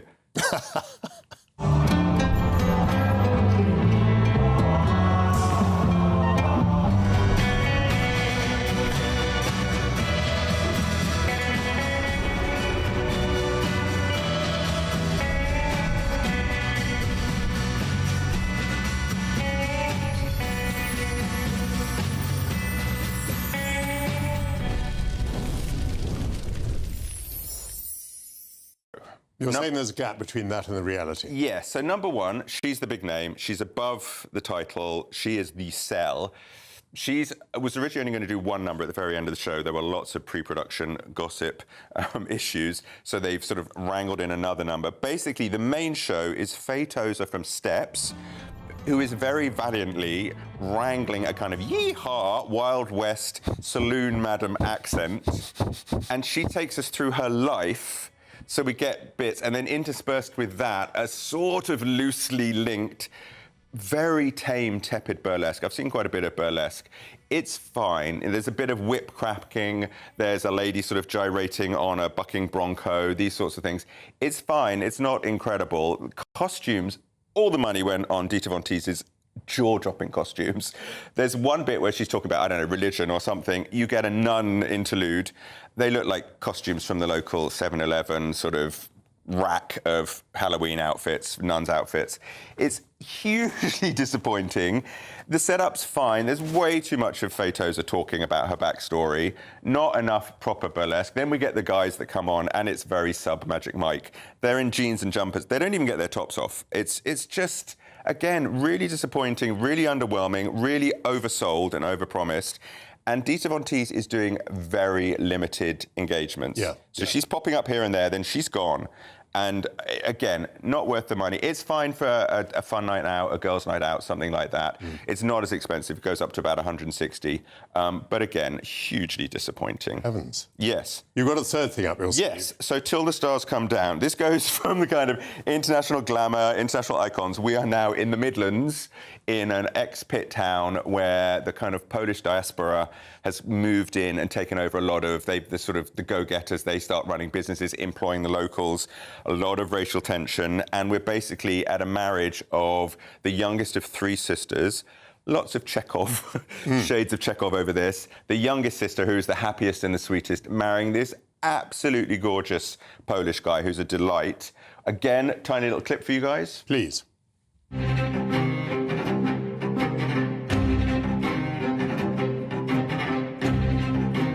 It won't close. Have you had a poo? Do you believe there's just one person for each of us?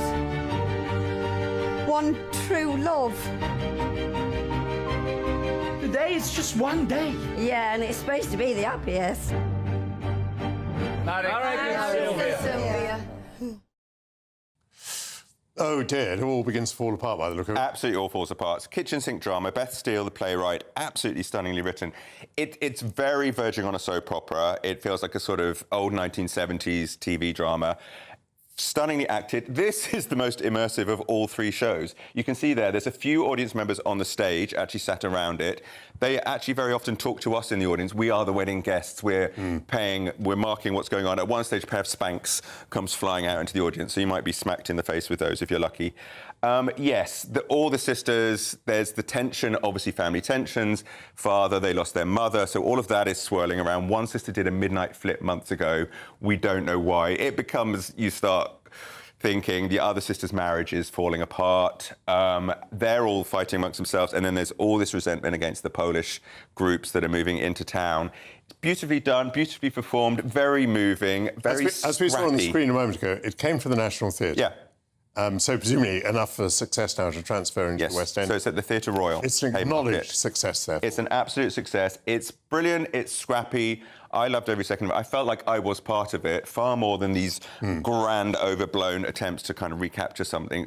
This is very British, very English, talking to us. You recognise the characters. And, you know, from Elvis and Dita Von Teese to a character going, have you had a poo?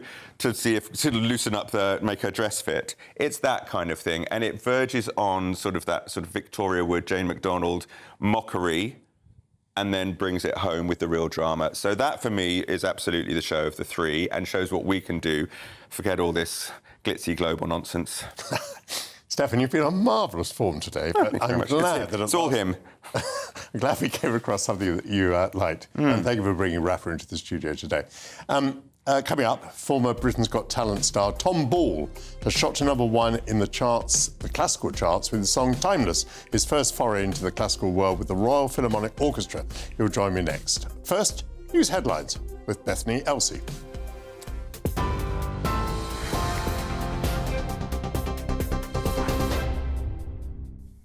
The latest headlines from the GB newsroom at 12:30. The Environment Secretary has pledged to reduce sewage pollution incidents in half by the end of the decade. It's the first time the government has set a clear target on reducing sewage pollution. On Friday, the Environment Agency revealed that serious pollution incidents across England increased by 60% last year compared with 2023. The Independent Waters Commission's landmark review into the failing water sector will be published tomorrow morning. At least 38 people have been killed, 8 of them children, after a tourist boat capsized in Vietnam. The Wonder Sea boat was carrying 53 people, including 5 crew members, when it overturned due to strong winds in Ha Long Bay. Rescue teams have found 11 survivors, one of them a 14-year-old boy who'd been trapped under the hull for 4 hours. 5 days of torrential rain in South Korea has left at least 14 people dead and 12 more missing. A landslide has engulfed houses and floodwaters swept away vehicles in the capital, Seoul. Southern regions have been hit by about 31 inches of rain since downpours began on Wednesday. Nearly 4,000 people remain evacuated from their homes as of this morning. And more than 100 people have been arrested across the country for supporting Palestine action. Demonstrations were held in Parliament Square, Manchester, Edinburgh, Bristol and Truro after a group was prescribed as a terrorist organisation 2 weeks ago. The protesters were arrested under Section 13 of the Terrorism Act, which carries a 6-month prison term. You're up to date. I'll have more for you in half an hour. For the very latest GB News direct to your smartphone, sign up to News Alerts by scanning the QR code or go to gbnews.com/alerts.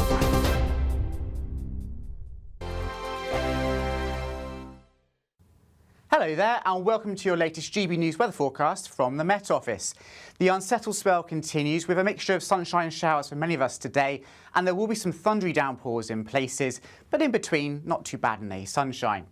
So we've got this deep area of low pressure affecting the UK through this weekend. It's spiralling areas of cloud and showers around it from the southwest, and that's going to continue through this afternoon. So many of us will be at risk of seeing some heavy downpours, some thunderstorms and hail in places too. But generally also a bit of sunshine in the mix as well, brightening up across the south and the southwest, and a brighter and dry picture across northeast Scotland compared to this morning. But there are warnings in place for rain and thunderstorms, so do check our website for further details. 24 or 25 in any brightness, so feeling quite warm and humid where we do see some sunshine. But by this evening, some pretty heavy and intense downpours across more southern counties of the UK. Still some thunderstorms around, but also some evening sunshine across the south. More general spells of rain across the northeast of England, so a bit cooler here. Further north across Northern Ireland and Scotland, probably the heaviest of the downpours across the west by this point, but quite a lot of low cloud and har moving in off the North Sea across northeastern parts of Scotland. And not a lot changes as we go through the course of tonight, so a more general spell of rain working its way northwards across northern England into southern Scotland and perhaps fringing into eastern parts of Northern Ireland later in the night as well. So that's something we're keeping a very close eye on. We could see some surface water flooding on the roads here.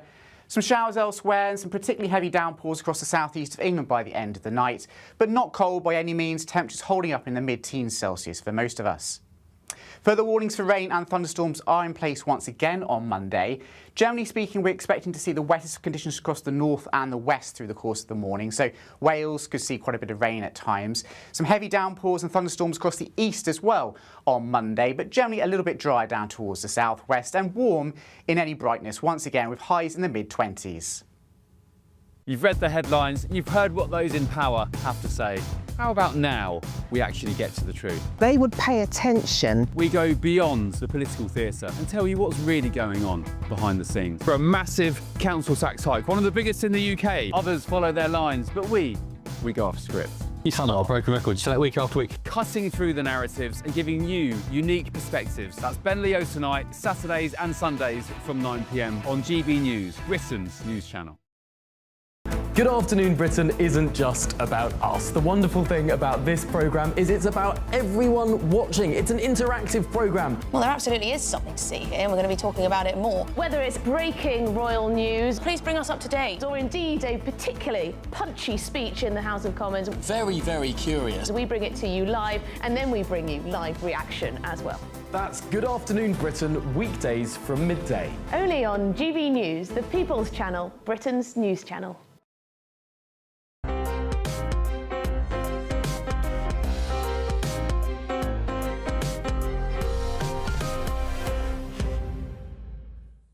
Welcome back to Sunday with Michael Portillo. Tom Ball shot to fame on Britain's Got Talent.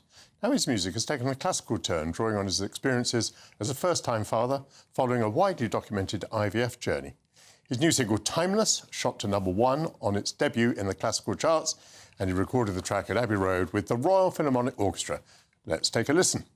The seasons make a fool of me.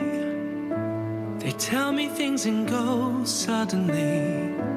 It seems the sunny skies have come out to stay. Tom Ball joins me now. Oh, thank you so much for having me. Well, thank you for being here. Congratulations.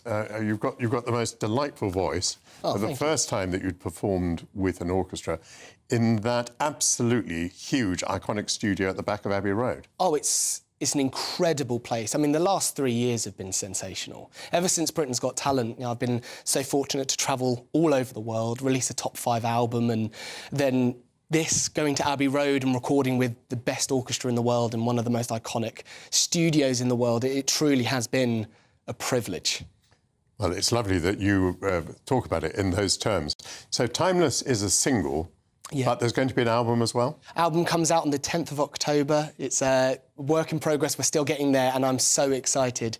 Following on from Curtain Call, which came out last year, Spotlight comes out on the 10th of October. Really looking forward to it. You've made a personal dedication of Timeless. Mm-hmm. To whom? To my beautiful baby girl, Adeline. She's the absolute love of my life. And so for Timeless, obviously Timeless was written by an incredible set of people called Ron and Christina.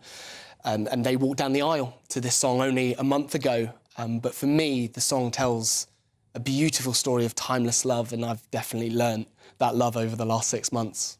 You've been very straightforward, very forthcoming about your wife's IVF experience. Yeah, it's a challenging journey.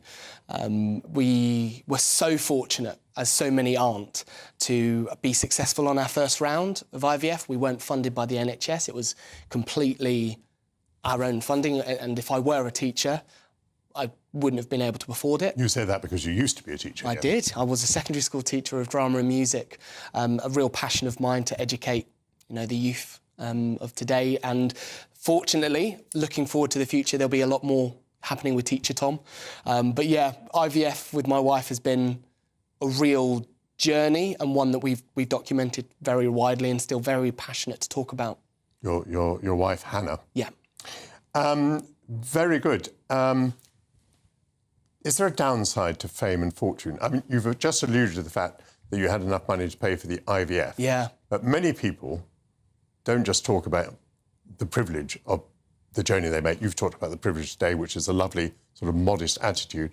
But some people get rather carried away by their fame. They get rather carried away by the money. They get seduced by all sorts of temptations. Is it tough? The hardest part for me, and I wrote a song about this not so long ago, called Home Again, which is on my first album. But it's about being away from home.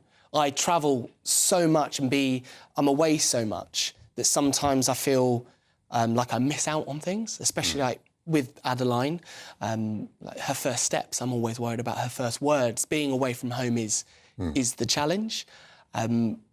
Being away and performing is an honour and a privilege, and the people that I meet and the fans that I gain along the way is what it's all for.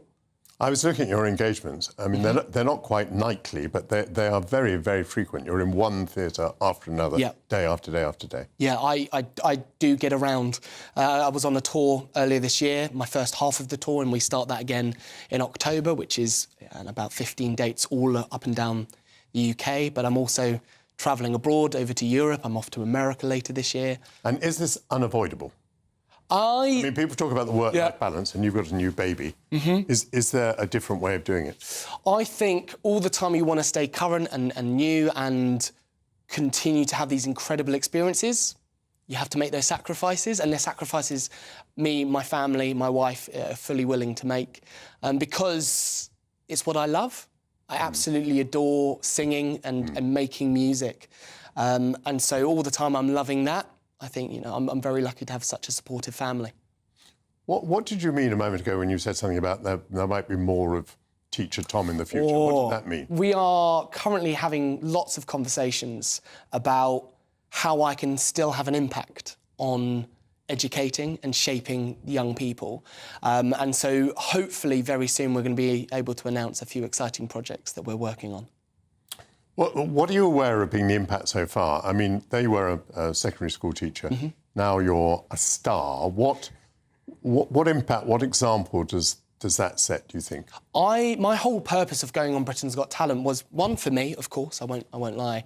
An incredible opportunity, but also as a teacher, I wanted to set an example for my students that, if after hard work and a lot of dedication, that you can achieve what you want to achieve and your dreams. And I've been so fortunate to go into schools up and down the UK over the last 3 years to deliver workshops and assemblies about kind of following your dreams. And I just want to continue on from that and find more opportunities to inspire young people, inspire secondary school students and primary school students to fall in love with the arts and continue to find opportunities for them to achieve their dreams. But you do definitely want to emphasise that it's hard work.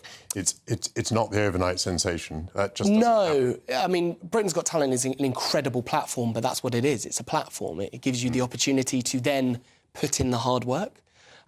Every single day, you've got to hone your skills, continue to practice and learn new and write songs and travel. And there's a lot more behind the scenes than just standing on stage and singing. And I think it's important to talk about that. And also continue to educate those students about the hard work, but how it's definitely worth it. Tom Ball, thank you very much, and congratulations on Timeless. Thank you so much. Coming up, the National Geographic Traveller Food Festival is taking place in London. I'll be sampling some of the very best Louisiana cuisine and learning more about the Pelican State's heritage. This is Sunday with Michael Portillo, only on GB News. Be nice to escape the grey. Clear skies, here we come. As clear as our travel insurance. All Clear Travel Insurance sponsors GB News Travel Destinations Forecast.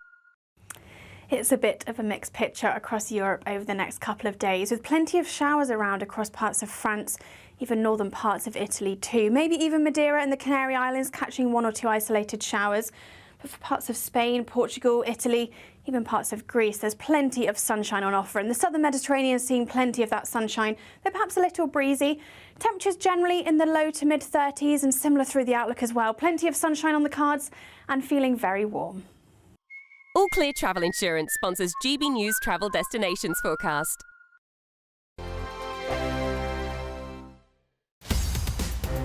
In the GB newsroom, we bring you the news as it happens. With our team of dedicated journalists across the UK, we're ready to keep you up to date with what's happening every half an hour, every single day.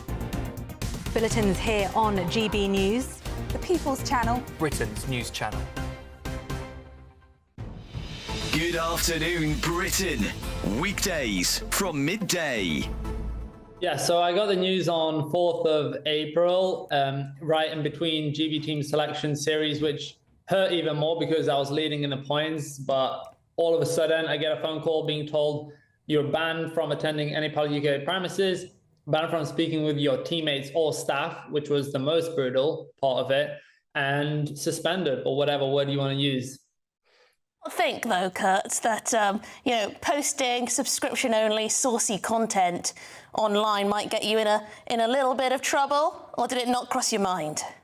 No, for sure. But I want to make it clear that I have tried things in the past. I've been living life on the edge so many years. We moved from Latvia in 2010, been living life on the edge since then, done everything from working freelance long into the long nights, working at the Amazon warehouse. I have seeked out other alternatives, but in December last year, I got to a point, a realization where I thought, is it worth it, or can I find an alternative? And I knew of other GB athletes doing it. I didn't think it was going to cause outrage like this. Yeah, because I was thinking, a nice chap like you, who's obviously very talented with your sport, you could make some money doing, like online fitness training or personal training and things like that don't involve, getting your kit off. No, for sure. I've been making content for like 6-7 years now. Over 1,000 of the pieces of content have been inspirational, motivational. I've visited over 30 schools in the UK, going to the hardest parts of the UK, inspiring kids from underprivileged backgrounds to get into sport. I've tried that, but I don't know. I found that in this day and age, unless you are smart or find some little controversial thing you can hold on to, it's going to be hard to get attention and sponsorship. GB News, the People's Channel. Britain was once the envy of the world. But look around. A nation that no longer knows what it is or where it's going. A country that's broken. How do we fix Britain?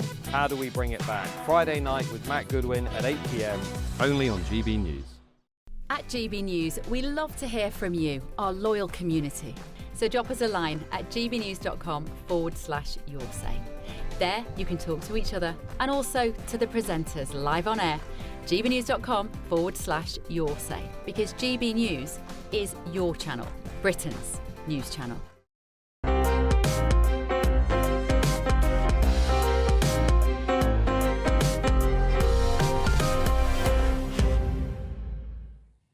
Welcome back, y'all, to Sunday with Michael Portillo. The National Geographic Traveller Food Festival is taking place in London today, celebrating cuisines from around the world.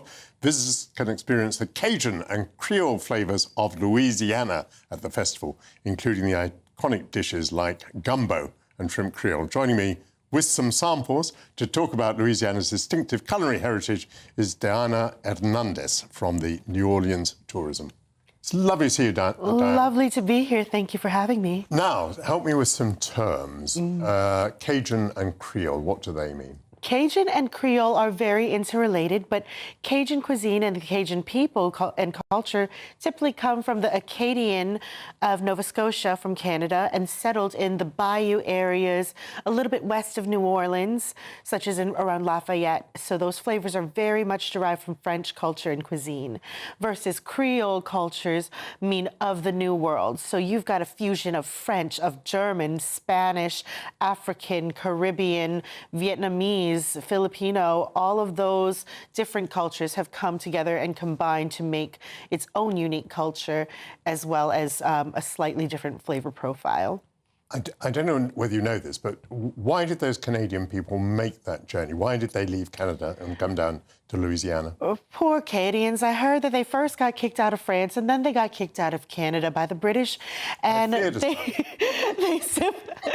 simply found the best, most arable land that they could, and they've adapted their cuisine to use local and sustainable ingredients from that area west of New Orleans. Louisiana has the most amazing political history because it was bought by the United States. It was bought by Thomas Jefferson, wasn't it? Indeed. From Napoleon. Indeed. And in those days, it was a vast area, much bigger than the state of Louisiana today. Indeed. I think that without the Louisiana Purchase, there would be no United States. And I always say without New Orleans, there would be no gateway to the United States and to the rest of the state. You know, it's such a crucial culture and heritage to the American history. Very well said. Now, this here clearly contains prawns. Would you like to introduce that to me? What is that? Absolutely. This is a curried pumpkin and shrimp and corn bisque made by Chef Jeremy Langlois of Homus House Plantation. It is using, around that area, there's a lot of Native American tribes, and the squash is very native to those lands. He is the executive chef of those 3 restaurants on Homus House Plantation, and it is his personal recipe and his personal twist on a classic shrimp and corn bisque. It's absolutely delicious. It's stunning. Slightly spicy, but not overly so. I think a lot of people assume that Cajun food is very, very spicy, but it's very flavorful, and we use a lot of spices, but it doesn't necessarily hit you on your palate. That's not the purpose. OK. Tell me a little bit about the food festival you're involved in at the moment. Yes. When does it continue until? So today is our last day representing Louisiana there. We have a booth right in the front. I believe it's booth 2B. And we have been presenting these dishes and masterclass demonstrations with Chef Jeremy Langlois and also Chef Tyler Spreen of Herb Saint Restaurant in New Orleans. How do people find the festival? Where is it? It is right there in the Business Design Center in Islington. The American in me wants to say Islington, but Islington. Marvellous. And yes. Islington indeed. Over 6,000 attendees that I've been seeing throughout, and very enthusiastic for the food. Here I have a sausage. Yes. Which has been pre-chopped for me. Well... But I'm not calling it by its proper name. What is it? This is officially a boudin sausage. Yeah, well, that's a French term. It is a French term, and it is highly Cajun cuisine, handmade by Chef Tyler Spreen of Herb Saint Restaurant in New Orleans. He's a protege of the famous Donald Link, who is one of the pioneers of Cajun cuisine. It is made out of braised pork that he's marinated and slow cooked and mixed with rice, which is very native to South Louisiana, and also a lot of vegetables. We call them the Holy Trinity of vegetables, with onions, celery, bell pepper, and herbs and spices. And I mean, obviously, it's a very complex recipe, But now, when it arrives on the plate, it's served so simply. it just stands up for itself, doesn't it? It does. It does speak for itself, and you're going to find that at every single American football tailgate. We'll often grill them up and eat them like that. Or if you really want to be a superstar, we would stuff them with some pepper jack cheese, make it almost like an arancini ball, and deep fry it. And it's excellent that way as well. My third dish here, this contains sausage, not the same sausage by any means. Yes. Tell me what this is. This is our classic, officially the state dish of Louisiana, our chicken and sausage gumbo, made by Chef Jeremy Langlois of Homa's House. And it contains chicken and sausage. This is our most, stripped down version, where at the very least, most of our Cajun classic stew, it's a form of a stew. We'll take a nice dark roux made out of oil and flour, saute it until it's a nice toasted mahogany color, add in your Holy Trinity, and pretty much anything that you can hunt or fish can go into that, which is very much what Louisiana is celebrating. We're celebrating our year of food here at the National Geographic Traveler Food Festival. So gumbo can have any number of different ingredients. Almost any, there's certain, as long as it doesn't have tomatoes, that's what a Louisianian will argue about. There's absolutely no tomatoes in it. But we certainly put, chicken. You can see duck is very prevalent. We like to hunt and fish a lot. So again, you'll sometimes see some prawns and oysters in it as well. Marvellous, honest, basic food. Complete the following sentence. People should visit Louisiana because... Because of our joy of life. What a Honestly, great answer. I think that part of life that, for the people who live and work in Louisiana, we're so open with sharing our soul with you. We're so open with inviting you to our dinner table and trying all of the great foods that we have, be it Cajun or Creole. We're so open with just singing and dancing and drinking, and because, of course, all food comes with a good drink as well. We've actually got Bayou Rum representing at our booth as well. I didn't bring you any of that because I didn't want to get in trouble. You spoil sport, but never like Diana Hernandez. What a beautiful answer, what beautiful food. I want to thank you, and I want to thank all of my guests for your company today. I'll be back next week, same time. But up next on GB News is Dawn Neeson with The Weekend. Dawn, what's coming up on your show? Thank you very much, Mr. Portillo. Cracking show as always, and you've made me very hungry as always. We've got an amazing investigation into the shocking level of crime committed by hotel migrants, the scariest things about airports, and why youngsters are actually drinking nearly as much as you and I, Mr. Portillo. All of that coming up after the weather. We'll see you very soon.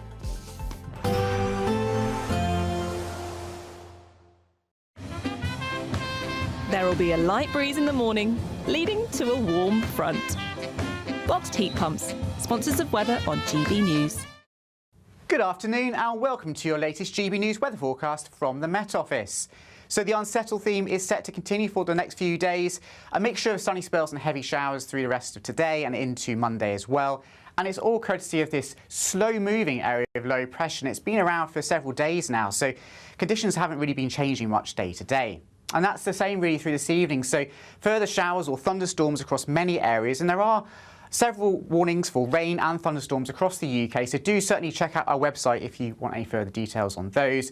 We'll see the wettest conditions across parts of southern and western parts of Scotland, parts of eastern Northern Ireland by the end of the night, and here we could see some surface water flooding on the roads, but temperatures not falling too low, staying in the mid-teens Celsius for many of us.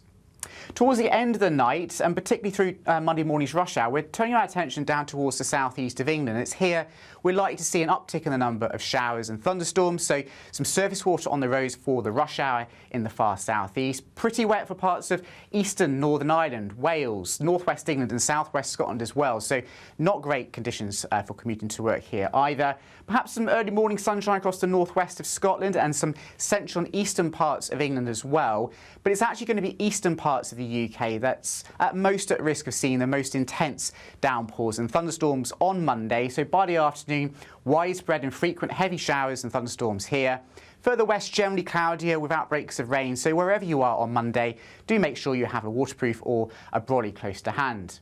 Temperatures, though, actually not faring too bad, into the mid-20s in any sunnier spells, so feeling quite humid for many of us. It stays pretty wet across the west of Scotland through Monday evening, with showers tending to slowly ease, generally speaking, elsewhere. As we go into Tuesday and Wednesday, well, it's still going to stay fairly changeable. Probably fewer showers on Tuesday in general, but the risk of heavy thunderstorms returns by Wednesday. Expect a warm front, moving from the kitchen right through to the rest of the house.